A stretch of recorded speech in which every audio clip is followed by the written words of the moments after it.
Cuando usted piensa en los días en que Jesús anduvo en esta tierra, ¿alguna vez se ha preguntado cómo se vería Él? ¿Cuál sería su apariencia mientras estuvo aquí?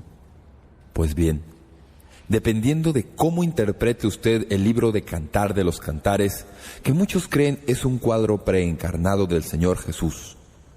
En este libro hay un maravilloso pasaje en el capítulo 5, 10 al 15, que lo describe en forma anticipada, por así decirlo. Lo describe de esta manera: sus cabellos crespos, negros como el cuervo. Eso sería muy apropiado para él, que era judío. Como judío, sería así. Jesús probablemente tenía pelo negro, así como pestañas y barba negra. Por supuesto, no podemos estar seguros de eso, pero sí podemos estar seguros que los risibles cuadros afeminados pintados por Leonardo da Vinci no son correctos. Jesús no fue un pelirrojo irlandés de ojos azules. Puedo decirles con seguridad que fue un judío de pelo negro y crespo. Este cuadro que vemos en Apocalipsis no es el del humilde Galileo de los Evangelios. Este es Jesús glorificado, resucitado, el Dios todopoderoso con ojos de fuego que perforan y queman. Este Jesús de Apocalipsis 1 es el juez ante quien todos nosotros un día compareceremos. No se le ve aquí como el Cordero de Dios, como a menudo se le halla en el libro de Apocalipsis, pero aquí, en el capítulo 1, se le ve como el león de la tribu de Judá y sus ojos son como llamas de fuego. Ahora bien, el cuadro que tenemos de Jesús en este primer capítulo es una visión que Juan tuvo mientras estaba en la isla de Patmos. La visión la vio Juan mientras estaba en el exilio, en Patmos. Es interesante al leer en la Biblia descubrir cuánto fue escrito bajo penuria. Moisés escribió el Pentateuco en el desierto. David compuso muchos de sus salmos mientras andaba huyendo de Saúl. Isaías vivió en días difíciles y murió como mártir. Ezequiel escribió en el exilio. La vida de Jeremías fue una vida de pruebas y persecución. Pedro escribió sus cartas poco antes de su martirio, y cuando Pablo estaba en Antioquía trató de preparar a los creyentes de esa región para un estilo de vida así. Leemos en Hechos 14:22, confirmando los ánimos de los discípulos, exhortándoles a que permaneciesen en la fe y diciéndoles: es necesario que a través de muchas tribulaciones entremos en el reino de Dios. Pablo vivió para ver eso cumplirse en su propia vida.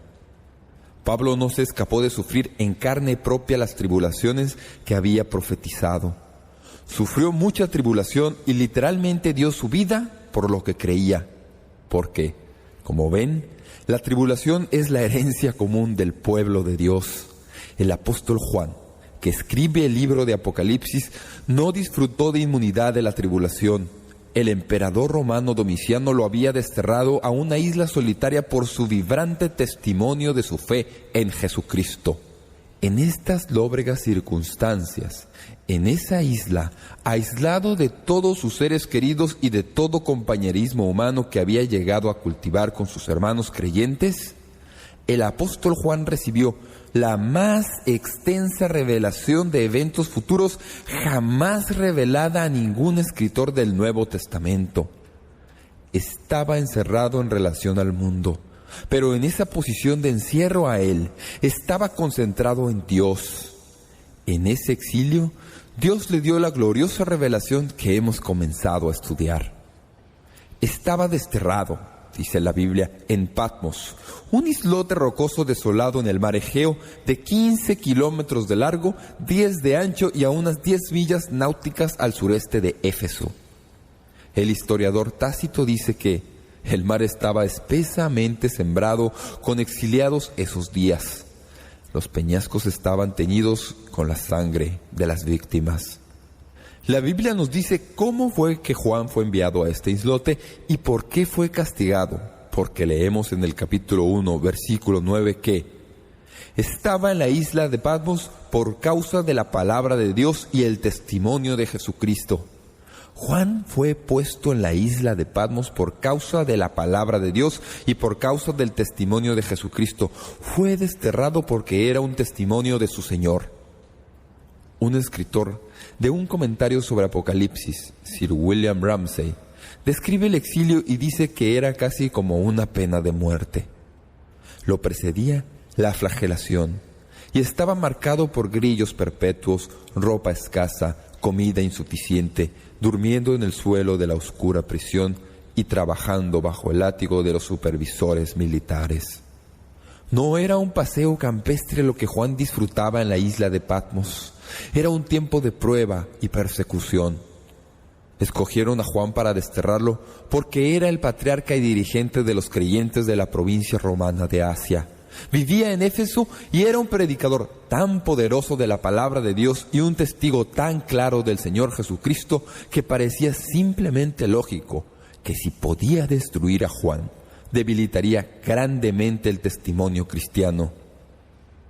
Así que eliminaron a Juan y lo pusieron en la isla de Patmos para debilitar a la iglesia, y así el emperador podía hacer lo que se le antojaba. En 2 Timoteo 3:12 se nos recuerda que todos los que quieren vivir piadosamente en Cristo Jesús padecerán persecución. Para mí resulta interesante leer el título que Juan se aplica a sí mismo cuando estaba escribiendo el cuarto evangelio. El título que usaba cuando hablaba de sí mismo era el discípulo al que Dios amaba. Tome nota de eso. Simplemente porque era el discípulo al que Jesús amaba, no le eximió de atravesar problemas. Fue el discípulo al que Jesús amaba el que pasó todos esos años en la isla de Patmos. Sir Walter Scott escribió que la tribulación es la senda señalada al reino y solo en la paciencia de Cristo se soportan las pruebas y sufrimientos. Nadie jamás se escapa de ellas. Así que el libro fue escrito por Juan mientras estaba preso en la isla de Patmos. El siguiente versículo nos dice que estaba en la isla de Patmos, pero también que recibió su visión mientras estaba en el Espíritu en el día del Señor. El versículo 10 nos dice: yo estaba en el Espíritu en el día del Señor. En estos días oímos mucho de estar en el Espíritu. Uno casi nunca está seguro de qué es lo que quieren decir los que usan esa expresión, pero uno sí puede decir con bastante certeza lo que Juan quería decir, porque usa esta frase varias veces en el libro. En el capítulo 4, versículo 2, leemos: y al instante yo estaba en el Espíritu, y he aquí un trono establecido en el cielo, y en el trono uno sentado.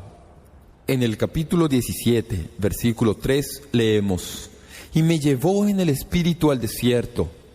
En el capítulo 21, versículo 10, leemos: y me llevó en el Espíritu a un monte grande y alto. En realidad, la frase debería decir: yo llegué a estar en espíritu. No está diciendo yo estaba en el Espíritu. Lo que está diciendo es: llegué a estar en espíritu. Lo que le sucedió a Juan fue que su condición corporal normal de limitación de tiempo y espacio fue puesta a un lado momentáneamente, y ahora él estaba en el ámbito del Espíritu. El ámbito del Espíritu se mueve en dos direcciones: sube y avanza. Sube primero para ver las cosas en el cielo que nunca podía haber visto, pero avanza en el tiempo para ver el futuro que nunca podía haber visto. Algunos han pensado, y probablemente podría enredarme en una discusión con algunos de nuestros teólogos más astutos respecto a esta frase en particular, porque es como un campo de batalla en este capítulo 1. ¿Qué quería decir Juan con la frase yo estaba en el Espíritu el día del Señor? Cuando hablamos del día del Señor hoy, siempre nos referimos al domingo. Ese es el día del Señor. Hay algunos que creen que este versículo enseña que Juan estaba en el Espíritu un domingo y que ahí recibió esta revelación. Hay solo un problema con esto, a mi juicio. A decir verdad, hay dos o tres. Usted puede sostenerlo si quiere. El primer problema es que tengo que preguntarle en qué forma peregrina logró este pobre hombre haber escrito todo este libro en un solo domingo. Eso es más de lo que puedo imaginarme. Sin embargo, aquí lo dice: yo estaba en el Espíritu un domingo. Si eso es lo que usted quiere decir, no pienso que eso sea lo que quiere decir. En segundo lugar, en el Nuevo Testamento nunca se lee el día del Señor para referirse al domingo, excepto aquí. La única vez que se usa para referirse al domingo es aquí.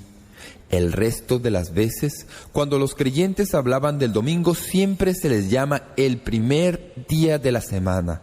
Vea, por ejemplo, Mateo 28:1, Lucas 24:1, Juan 21 y 19, Hechos 27 y 1 Corintios 16:2. La alternativa es entender esta frase como refiriéndose precisamente al día del Señor. En otras palabras, Juan está diciendo: yo estaba en espíritu y fui llevado en espíritu al tiempo que se denomina el día del Señor. Esto tiene más sentido, porque todo el libro se refiere precisamente al tiempo que la Biblia denomina el día del Señor. Así que a mi juicio lo que Juan está diciendo es esto: yo estaba en espíritu y en espíritu fui llevado hacia arriba para ver el universo desde el punto de vista celestial. Y fui llevado hacia adelante para poder ver todo en mi visión del tiempo que se llama el día del Señor. Lo que transpira en este libro, entonces, es lo que Juan vio al verlo en espíritu llevado hacia adelante al día del Señor. Ahora bien, esta visión no solo la recibió Juan mientras estaba en la isla de Patmos y la recibió en el día del Señor, sino que también, en tercer lugar, Juan debía escribir esta visión y enviarla a las 7 iglesias. Noten el versículo 11 que dice: yo soy el Alfa y el Omega, el primero y el último. Escribe en un libro lo que ves y envíalo a las 7 iglesias que están en Asia: a Éfeso, Esmirna, Pérgamo, Teatira, Sardis, Filadelfia y la Odisea. Ahí tenemos una lista de iglesias. El Señor le dijo a Juan que lo que estaba viendo en esa visión en espíritu debía escribirlo. A decir verdad, 12 veces en Apocalipsis se le dice a Juan que escriba. Cada vez que recibe una visión grandiosa, el Señor le recuerda: asegúrate de escribirla. Se le dice que escriba esta visión. Al volverse, Juan ve 7 candeleros de oro delante suyo y se le declara que son 7 iglesias. Los candeleros, desde luego, son un cuadro de la luz y representan luz. Los candeleros son, por supuesto, para la noche. Mientras hay día no son necesarios. Jesús dijo: debo hacer las obras del que me envió, mientras el día dura. Viene la noche cuando nadie puede trabajar. También dijo: mientras estoy en el mundo, luz soy del mundo. Ahora que Jesucristo ya no está en este mundo, la noche continuará hasta que Él regrese y entonces tendremos día nuevo. Pero en la noche, en ausencia de Jesús, Él ha levantado candeleros para que iluminen a este mundo. La Biblia nos dice que son 7 candeleros y representan a la iglesia de Jesucristo. Son 7 y representan a la iglesia en forma corporativa. Nos representan a todos los creyentes. Juan vio primero en su visión la visión que Dios le dijo que escribiera. Vio una noche negra y 7 candeleros que representan la luz de Cristo en un mundo a oscuras. Y esos 7 candeleros son las iglesias de Jesucristo. Luego leemos: y en medio de los 7 candeleros a uno semejante al Hijo del Hombre. En su visión, Juan ve 7 iglesias en un círculo y en medio de ese círculo ve a Jesucristo. Jesucristo está en medio de las iglesias. Noten que esta visión de Juan es una visión del Hijo del Hombre glorificado y resucitado. En los siguientes versículos habla del Cristo que vio y da una exposición versículo por versículo, palabra por palabra, del personaje que vio en medio de los 7 candeleros. Uno semejante al Hijo del Hombre. Es interesante notar, antes de tomar estos términos descriptivos y estudiarlos individualmente en forma breve, que ha habido otros que han visto al Señor glorificado. Los hallará por toda la Biblia. Moisés lo vio y bajó del monte con un brillo en su cara. Job lo vio y se aborreció a sí mismo y se arrepintió en polvo y ceniza. Isaías lo vio y luego se vio a sí mismo y clamó: «Soy inmundo». Pablo lo vio y se cayó del caballo. Lo reconoció como Salvador. Ahora Juan lo ve y se postra a sus pies como si estuviera muerto. Lo que Juan vio es para todos nosotros, porque la Biblia nos dice que le fue dicho que lo escriba. Juan, quiero que lo veas y que lo escribas, porque la gente después de ti va a querer saber lo que viste. La Biblia dice que Juan vio a uno semejante al Hijo del Hombre. La frase «el Hijo del Hombre» se halla a menudo en la Biblia, especialmente en el libro de Ezequiel. Por lo menos una vez en el libro de Daniel y unas 7 veces se usa esta expresión para describir a Jesucristo. El Hijo de Dios es el Hijo del Hombre. Es una expresión que habla de su encarnación. Habla de Jesucristo como Dios hombre andando en esta tierra. Juan ve al Hijo del Hombre glorificado. Quiero que noten 2 cosas respecto a este Hijo del Hombre en medio de las iglesias. Primero, quiero que noten la posición de Cristo en la visión. Jesucristo está en medio de las iglesias. Dice aquí, en medio de los 7 candeleros de oro estaba Jesucristo. Noten lo que dice el versículo 1 del capítulo 2. Escribe al ángel de la iglesia en Éfeso, el que tiene las 7 estrellas en su diestra, el que anda en medio de los 7 candeleros de oro. Ese es un cuadro maravilloso de Jesucristo, justo en medio de su iglesia, todos nosotros, en la iglesia de Jesucristo y Cristo en el centro. Los candeleros que representan a las iglesias estaban arreglados en círculo, y en medio de ese círculo estaba el Hijo de Dios. Este es un cuadro verdadero del Señor Jesucristo y la relación que desea tener con nosotros. Quiere estar precisamente en el centro. En esta iglesia, Él desea tener el lugar central. Mateo 18:20 dice: «Porque donde están 2 o 3 congregados en mi nombre, ahí estoy yo en medio de ellos». Jesús quiere estar en el centro de la iglesia y de nuestras vidas. El cuadro que vemos en Apocalipsis es el cuadro que quiere estampar en nuestros corazones. Al estudiar este pasaje, no pude evitar el preguntarme: ¿está Jesucristo en el centro de esta iglesia? ¿Es Él al que todos miran y se refleja su luz en las demás luces de estas iglesias representadas por todos los creyentes? Juan ha mostrado la centralidad de Cristo en medio de sus iglesias. Luego empieza a describirlo. La segunda parte de la visión es no solo la posición de Cristo en medio de su iglesia, sino también el retrato de Cristo en la visión. Quisiera ser artista. Si yo pudiera pintar adecuadamente la descripción de Jesús que se da en este pasaje, sería un retrato asombroso. Dudo que sea posible pintarlo. Dudo que alguna vez alguien haya intentado pintarlo, porque aunque el retrato se nos da en términos humanos para que podamos entenderlo, también es un cuadro simbólico que jamás se podría expresar totalmente en el cuerpo de algún individuo que conozcamos.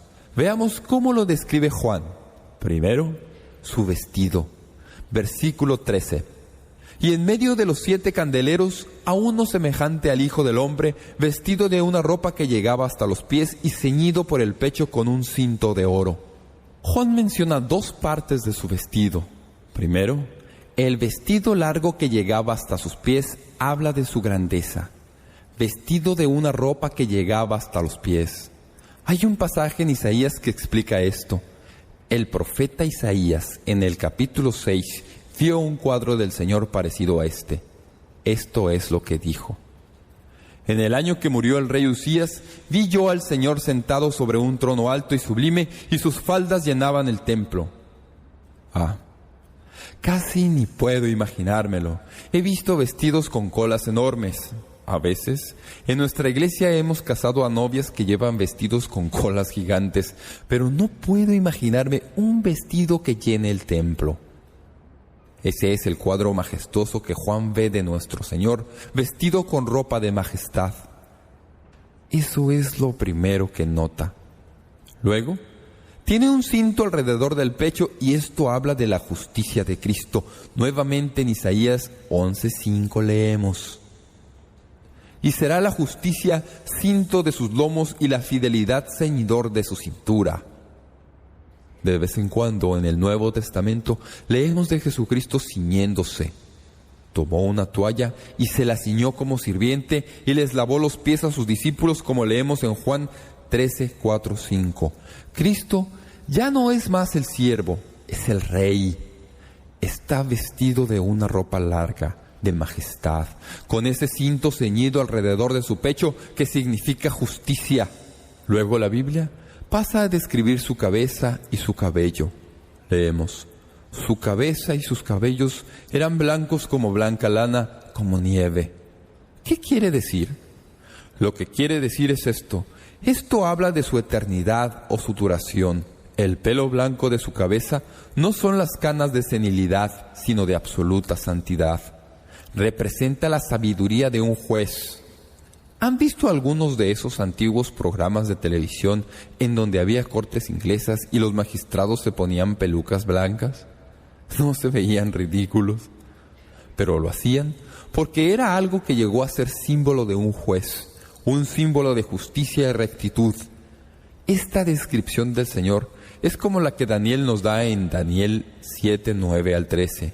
Particularmente en el versículo 9 dice: estuve mirando hasta que fueron puestos tronos y se sentó un anciano de días, cuyo vestido era blanco como la nieve y el pelo de su cabeza como la lana limpia. ¿Captan ahora el cuadro? Juan ve a Jesús de pie en medio de sus iglesias. Lleva un vestido largo con un cinto de oro alrededor del pecho. Su pelo es blanco como la nieve. Luego describe sus ojos. Noten en Apocalipsis 1:14. Sus ojos como llama de fuego. No pude evitar hacer una comparación.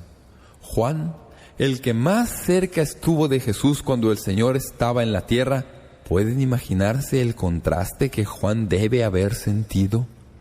Juan había recordado los ojos de Jesús llenos de lágrimas, ahora los ve llenos de fuego. Sus ojos penetrar hasta lo más hondo del alma. Sus ojos ven todo en esta vida y en su vida, y en la mía no hay nada que esté oculto a sus ojos penetrantes de fuego. Este detalle empleado de sus ojos simboliza su visión de rayos X y su ira. Leemos en Hebreos 4:13: y no hay cosa creada que no sea manifiesta en su presencia, antes bien, todas las cosas están desnudas y abiertas a los ojos de aquel a quien tenemos que dar cuenta. Oigo a algunos hablar de cómo pretenden engañar a Dios. Voy a decirles algo. Cuando usted esté ante este juez, vestido en su ropaje majestuoso, con su pelo blanco y sus ojos como llama de fuego, sus ojos penetrantes verán hasta lo más hondo de su vida y descubrirán todo lo que usted jamás ha hecho. No hay escape de los ojos del juez que viene a juzgar. En Salmos 11:4, Jehová está en su santo templo. Jehová tiene en el cielo su trono. Sus ojos ven, sus párpados examinan a los hijos de los hombres. ¡Qué declaración! El salmista vio que los ojos del Señor examinan a los hijos de los hombres. Ahora noten, en cuarto lugar, sus pies. Leemos en Apocalipsis 1:15. Y sus pies, semejantes al bronce bruñido, refulgente como en un horno. El bronce en la Biblia siempre habla de juicio. El altar en el tabernáculo hebreo estaba hecho de bronce. Los pies de bronce hablan del tiempo cuando Cristo pondrá a todos sus enemigos y toda potestad bajo sus pies. Bronce bruñido es el bronce militar. Los enemigos de Jesús quedarán totalmente aplastados. No puedo evitar notar el contraste. Estos son los pies que llevan al que predica el Evangelio. Pablo escribió de esto en Romanos 10:15 y dice: ¿y cómo predicarán si no fueren enviados? Como está escrito: cuán hermosos son los pies de los que anuncian la paz, de los que anuncian buenas nuevas. Esta cita viene de Isaías 52:7. ¿Notan el contraste? Los ojos de Jesús, que una vez estuvieron llenos de lágrimas, ahora están llenos de fuego. Los pies de Jesús que una vez le llevaron mientras predicaba el Evangelio, ahora son pies de bronce que pisotean en justo juicio contra los que le han rechazado. Ahora noten, en quinto lugar, su boca. Hay dos afirmaciones en cuanto a su boca. Están separadas en el texto bíblico, pero debemos verlas juntas. Versículo 15. Y su voz como estruendo de muchas aguas. Versículo 16. De su boca salía una espada aguda de 2 filos. Primero, el sonido de su voz.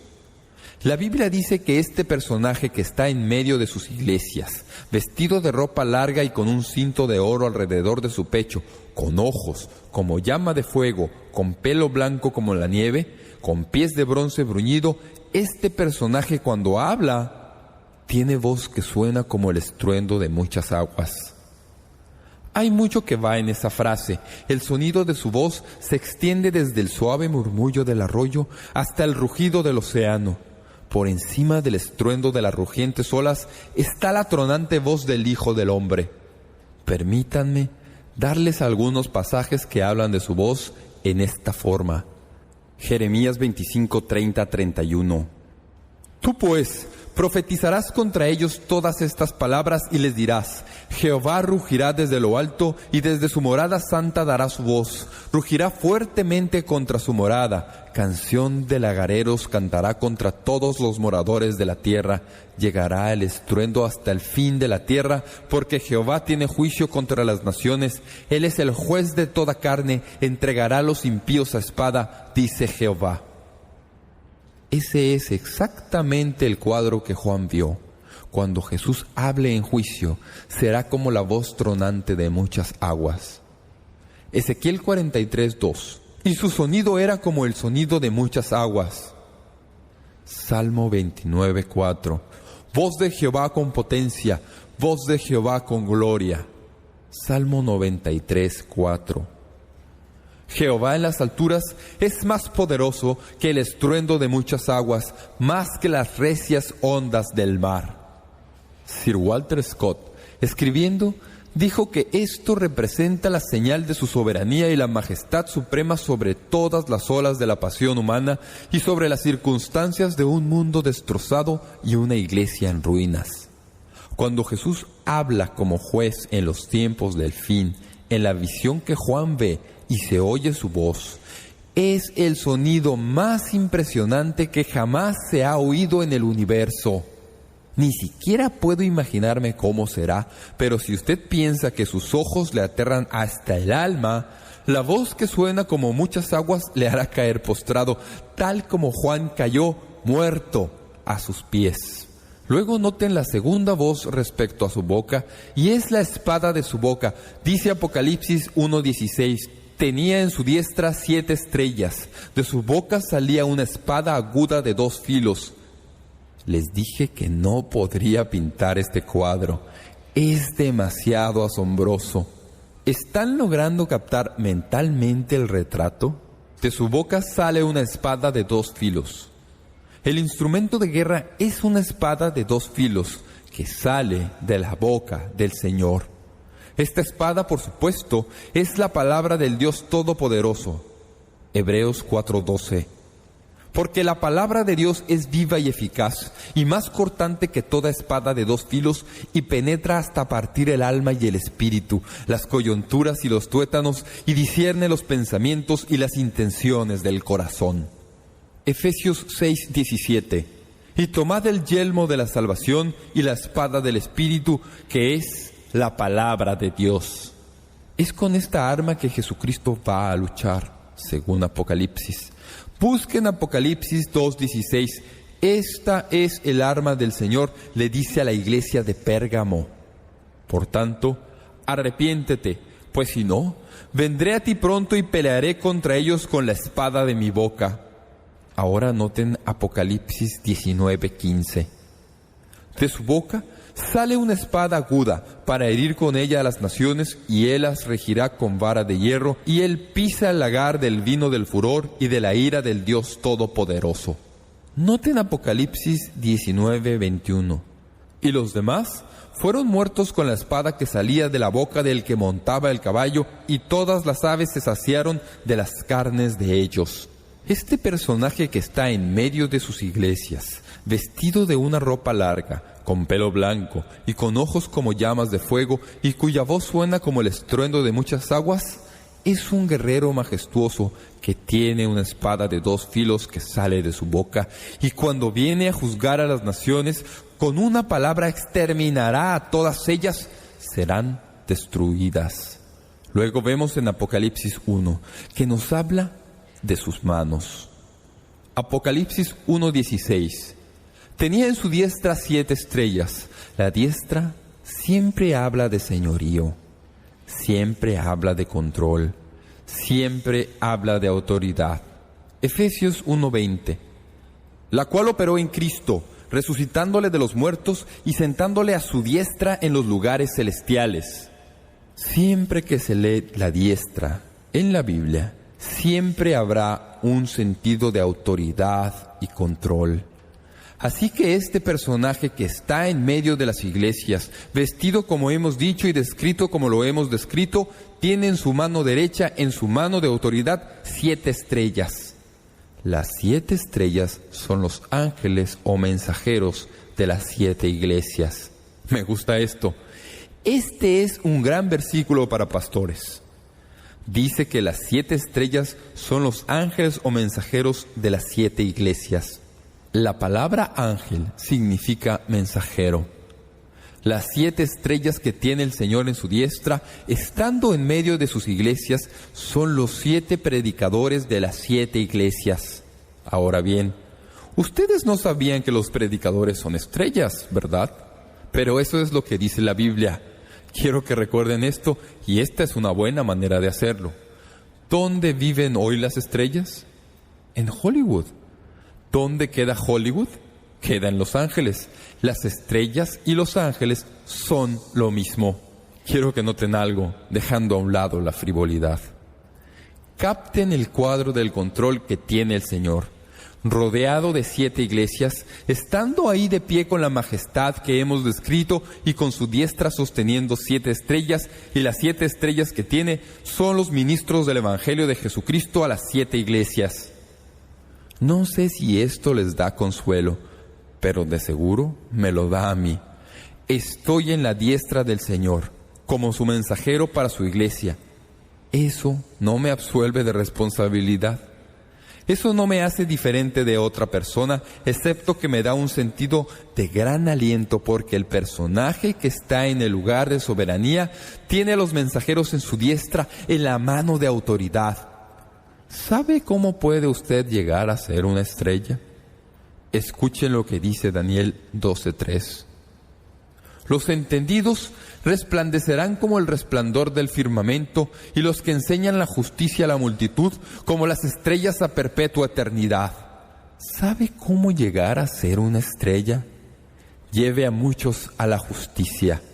Si usted lleva a muchos a la justicia, Daniel dice que usted será una estrella. ¡Qué esperanza y qué meta! Hay una cosa más que Juan ve, y es la cara de Jesús. Leemos en Apocalipsis 1:16, y su rostro era como el sol cuando resplandece en su fuerza. Juan había visto la cara de Jesús cuando se transfiguró. Pablo había visto su cara el día en que fue salvado, como leemos en Hechos 9:1-5.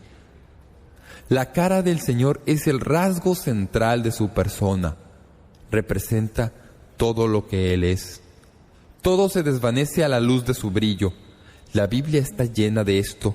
Permítanme leerles unos cuantos pasajes. Mateo 17:2.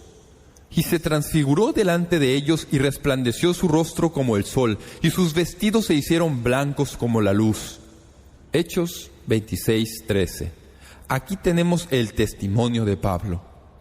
Cuando a mediodía, oh rey, yendo por el camino, vi una luz del cielo que sobrepasaba el resplandor del sol, la cual me rodeó a mí y a los que iban conmigo.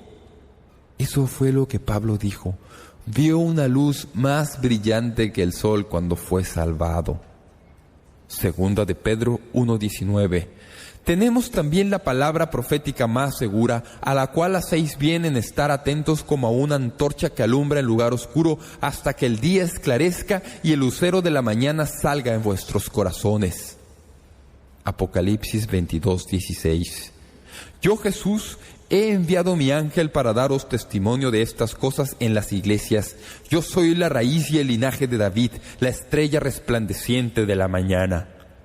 La imponente verdad del brillo de la cara y semblante de Jesús va envuelta en su juicio que vendrá con toda certeza, porque no olviden que este cuadro de Jesús en medio de sus iglesias no es un cuadro del Señor amistoso, es el cuadro del juez que viene. Segunda a Tesalonicenses 2:8. Y entonces se manifestará aquel inicuo, a quien el Señor matará con el espíritu de su boca y destruirá con el resplandor de su venida. Ahora, permítanme tratar de captar esta expresión. Escuchen con atención. Aquí tenemos al Hijo del Hombre vestido con poder y majestad, imponente y con terror. Esa ropa de majestad, ese cinto de oro alrededor de su pecho, ese pelo reluciente blanco como la nieve en el que se refleja el sol, al punto de hacerle doler los ojos. Esos ojos que despiden fuego, ojos que leen todo corazón y penetran hasta los más recónditos rincones, esos pies que relucen a fin de pisotear a los malos, esa voz fuerte y reverberante como las olas rompientes que se estrellaban contra la rocosa orilla de Patmos, esa gran espada larga y afilada y pesada con dos filos relucientes, sí, toda esa apariencia, como el sol brillando en su esplendor, demasiado intensa para que ojo humano fije en ella su mirada, el cuadro entero, tomado entero, es simbólico de Cristo, el Santo, viniendo a purgar a sus iglesias. Es un cuadro impresionante, imponente. Es el personaje ante quien compareceremos un día. Me alegro no tener que comparecer ante Él en el juicio ante el gran trono blanco para ser sentenciado a condenación. Pero me temo que tomamos demasiado a la ligera el hecho de que estaremos ante Él como creyentes en el tribunal de Cristo para dar cuenta de las cosas que hemos hecho en la carne. Si usted ha captado este cuadro tan claramente como quiero que lo capte, si por lo menos pueden llegar al umbral de ver a Jesús, el glorificado Hijo del Hombre, no debería sorprenderse de lo que dice el siguiente versículo de Apocalipsis 1. La visión paralizó a Juan hasta que el Señor lo tocó. Leemos en Apocalipsis 1:17. Cuando le vi, caí como muerto a sus pies y él puso su diestra sobre mí diciéndome: no tengo ningún problema figurándome esto. Creo que lo comprendo. Asusta lo suficiente simplemente leerlo. Estar ahí debe haber sido casi demasiado. Al ver a Jesucristo, Juan cae como muerto. Juan había conocido personalmente a Jesús. Juan había sido el que puso su cabeza sobre el pecho de Jesús. Incluso, después de su resurrección, Juan le había visto en su cuerpo resucitado, pero nunca lo había visto como el Cristo glorificado. Ahora lo ve y cae como muerto, pero permítanme decirles algo muy precioso que hay en este pasaje. Nunca antes lo había visto. Cuando él cayó como muerto, el personaje que tenía su diestra de autoridad llena de mensajeros de las iglesias, aquel que relucía en su rostro y con la espada aguda y de dos filos y con la voz imponente, ese personaje vio el temor de Juan y le tocó con su mano. Aquí tenemos el toque y las palabras de consuelo. Leemos: y él puso su diestra sobre mí diciéndome: no temas. ¿No les parece impresionante? Puso su diestra sobre Juan. La mano de juicio y la mano de consuelo es la misma mano. Le habló y le dijo: Juan, no temas. Cuando se lee del juicio venidero y cuando se ve a Jesucristo como el juez que viene, si uno le conoce como Salvador personal, no tiene que temer. Mediante el consuelo del Espíritu Santo, Él extiende su mano y la pone sobre uno y le dice: no temas. Escuchen lo que le dice a Juan. Le da 3 razones para no temer, le dice: «No temas, porque yo soy el Dios eterno. Soy el primero y el último. Soy el primero, puesto que no hubo nadie antes que yo. Soy el último, porque nadie vendrá después de mí. Soy el que vivo. No temas, porque yo vivo para siempre». En segundo lugar, no temas porque soy el Cristo resucitado. Estuve muerto y volví a vivir, y vivo por los siglos de los siglos. Pedro dice que hemos sido renacidos a una esperanza viva por la resurrección de Cristo de entre los muertos. Jesús le dijo a Juan: «No temas, porque yo vivo para siempre». Y segundo, puesto que vivo para siempre, puedo interceder por ti. ¿Qué dice la Biblia? Él vive para siempre para interceder por nosotros, por usted y por mí. Como Cristo resucitado, eso es lo que está haciendo. No temas porque yo he vencido a la muerte. Luego, en tercer lugar, no temas porque yo tengo las llaves de la muerte y del infierno. Quisiera predicar un sermón entero sobre este tema. Jesús dice que no debemos temer porque Él vive para siempre para interceder por nosotros y Él tiene el futuro en sus manos. Él tiene en sus manos a la muerte y al infierno. Si usted le conoce, está en sus manos y no tiene que preocuparse. No tiene que tener miedo. Luego le dice: «Juan, escribe las cosas que has visto». ¿Recuerdan que cuando empezamos estos estudios les dije que no van a querer perderse el mensaje central del libro? Es la revelación. ¿De quién? De Jesucristo. No es de Juan, es la revelación de Jesucristo. Quiero decirles algo: Jesús está en todas partes. Hice una lista para mostrarles la centralidad de esto que tenemos en cuanto a Jesucristo. Escuchen con atención. Es Jesús, es Cristo, es el testigo fiel, es el primogénito de los muertos, es el príncipe de los reyes de la tierra, es el que nos amó y nos lavó de nuestros pecados por su sangre, es el que viene en las nubes, es el que fue traspasado en la cruz por nosotros, es el alfa y el omega, el principio y el fin, el primero y el último, es el Señor. Es el Todopoderoso, el Shaddai, es el Hijo del Hombre, es el que vive y estuvo muerto y vive para siempre jamás. Esta es la revelación de Jesucristo, es el Señor. Un día, amigo y amiga mía, Él vendrá. Lo imponente de su venida es como le vio Juan en medio de las iglesias. ¿Está usted listo para su venida?